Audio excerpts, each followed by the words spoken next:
मित्रों, ऐसे कौन से कर्म हैं जिन्हें करने से किन्नर का जन्म मिलता है? मित्रों, क्या आपने कभी सोचा है कि हमारे रोज के छोटे छोटे कर्म ही हमारे अगले जन्म को गढ़ते हैं?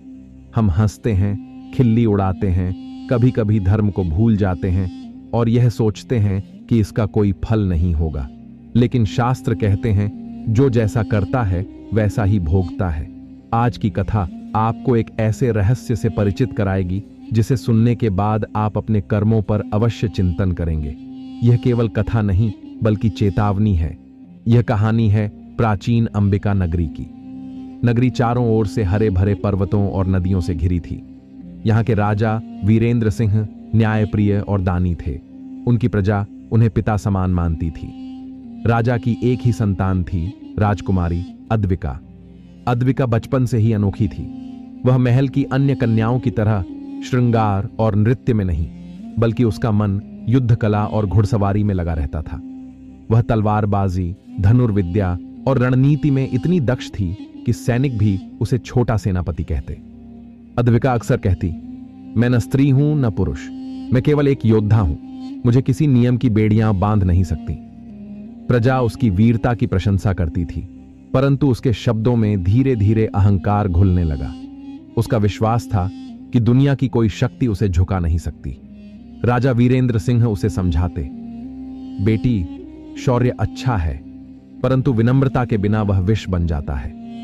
पर अद्विका मुस्कुराकर कह देती, पिता, मुझे किसी से डरने की आदत नहीं। एक वर्ष अंबिका नगरी में शिवरात्रि का भव्य उत्सव हुआ। शहर का प्राचीन महाकाल मंदिर दीपों से जगमगा उठा। वहां एक शिवलिंग स्थापित था, जिसके बारे में मान्यता थी कि वह स्वयं विश्वकर्मा द्वारा निर्मित है। कहा जाता था कि उसकी सच्चे मन से पूजा करने पर मनुष्य के सारे पाप धुल जाते हैं, परंतु शर्त यह थी कि उसकी पूजा पूर्ण श्रद्धा और शुद्ध हृदय से होनी चाहिए। मंदिर में भीड़ उमड़ रही थी।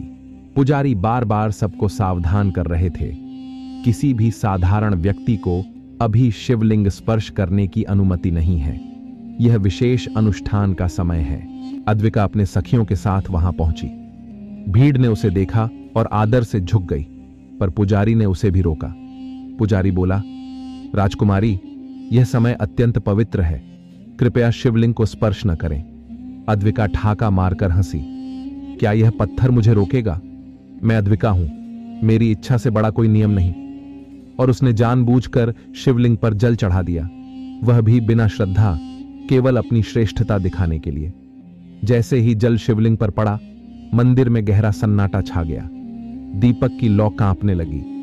पुजारी कांपते हुए बोले, राजकुमारी, आपने महादेव का अपमान किया है, इसका परिणाम भयंकर होगा।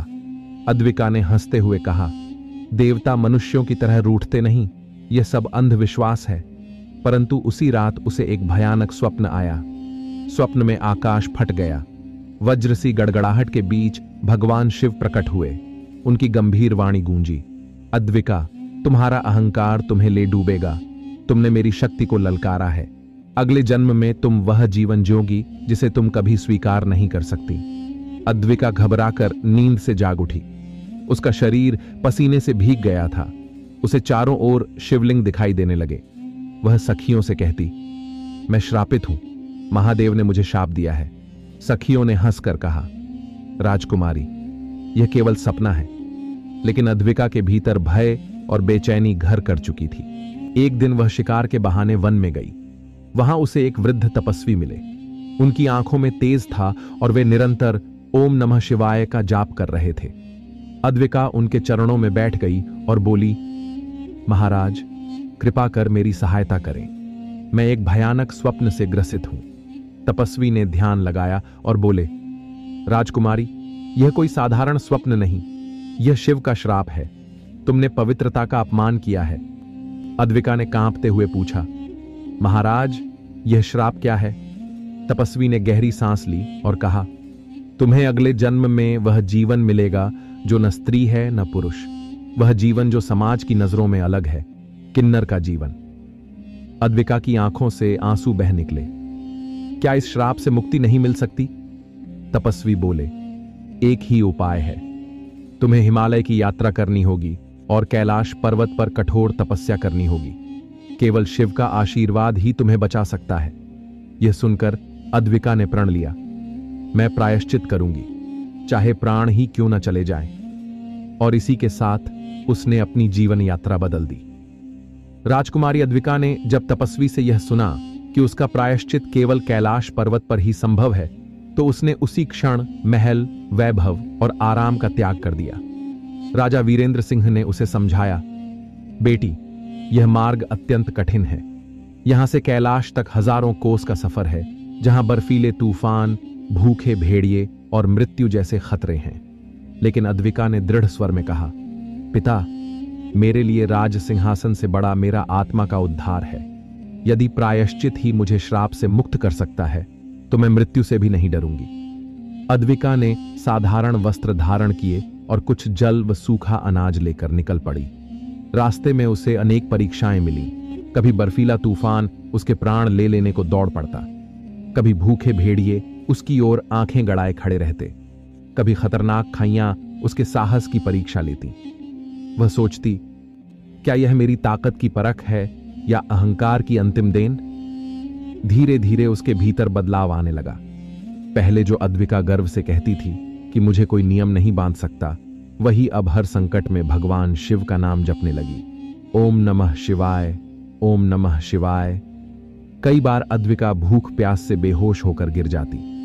कभी कभी उसे लगता वह सब छोड़कर लौट जाए, पर तभी उसे तपस्वी के शब्द याद आते, केवल शिव ही तुम्हें बचा सकते हैं। उसका हृदय रो उठता, हे महादेव, मैंने अहंकार में आपको पत्थर समझ लिया, मैंने आपका अपमान किया।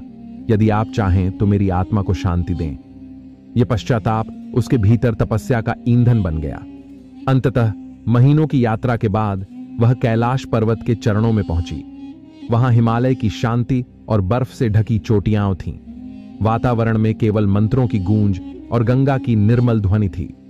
अद्विका ने एक गुफा में आसन जमाया और तपस्या प्रारंभ कर दी। दिन में भीषण ठंड से उसका शरीर नीला पड़ जाता, रात में भूख से उसका पेट मरोड़ खाता, परंतु उसका मन केवल शिव नाम में लीन रहता। कई महीने यूं ही बीत गए। एक रात पूर्णिमा के चंद्रमा के नीचे गुफा में अद्विका गहरे ध्यान में बैठी थी। अचानक वातावरण सुवासित हो गया। आकाश में घंटियों की ध्वनि गूंज उठी। उसने नेत्र खोले तो सामने भगवान शिव प्रकट थे। उनकी जटाओं से गंगा प्रवाहित हो रही थी, गले में नाग था और नेत्रों में अपार करुणा। उन्होंने गंभीर स्वर में कहा, अद्विका, तुम्हारा प्रायश्चित तुम्हारी निष्ठा का प्रमाण है, किंतु याद रखो, अहंकार सबसे बड़ा पाप है।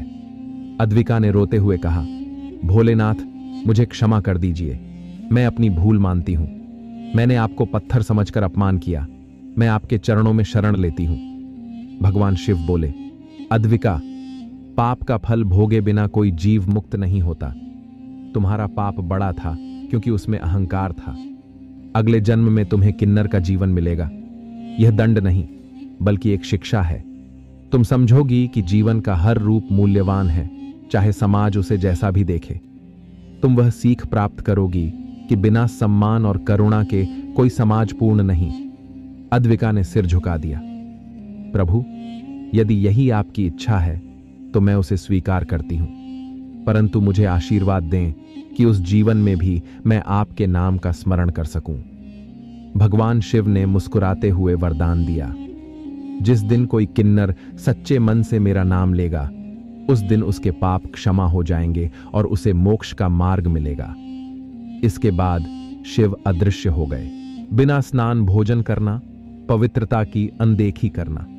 यह पुरुष यदि अपने कर्तव्यों से भागता है, कमजोर बनता है, स्त्री की मर्यादा का अनादर करता है, तो उन्हें भी किन्नर जन्म का फल भोगना पड़ता है। जो व्यक्ति किसी निर्दोष, असहाय या अपंग का मजाक उड़ाता है, दूसरों की कमजोरी पर हंसता है, वह अगले जन्म में किन्नर होता है। किन्नरों का अपमान यह सबसे बड़ा कारण है। जो व्यक्ति किन्नरों को नीचा दिखाता है, उन्हें अपशब्द कहता है या सताता है, वही अगले जन्म में किन्नर बनता है। धर्मराज बोले, हे देवी, यह कथा और ये कारण मानव को चेतावनी देते हैं कि जीवन के हर रूप का सम्मान करना चाहिए। अहंकार, उपहास और धर्म भ्रष्टता जीव को वह मार्ग दिखाते हैं जिसे वह कभी स्वीकारना नहीं चाहता। माता लक्ष्मी ने सिर झुकाकर कहा, निश्चय ही यह ज्ञान संसार को मार्गदर्शन देगा। मित्रों, यह कथा हमें बताती है कि हमारे कर्म ही हमारे अगले जन्म का स्वरूप बनाते हैं। अहंकार, उपहास और धर्म का अपमान मनुष्य को पतन की ओर ले जाते हैं। और सबसे महत्वपूर्ण, किन्नरों का अपमान कभी न करें, क्योंकि वे भी भगवान की सृष्टि का हिस्सा हैं। जिस प्रकार अद्विका ने अपने अहंकार का फल भोगा, वैसे ही हर जीव को अपने कर्मों का फल अवश्य मिलता है। इसलिए जीवन में संयम, श्रद्धा और करुणा को अपनाइए। हर रूप में भगवान बसते हैं। हर जीव सम्मान योग्य है। मित्रों, यह कहानी यही समाप्त होती है। अगर आपको कहानी अच्छी लगी हो तो वीडियो को लाइक करके चैनल को सब्सक्राइब करना ना भूले और कमेंट में हर हर महादेव लिखना ना भूले।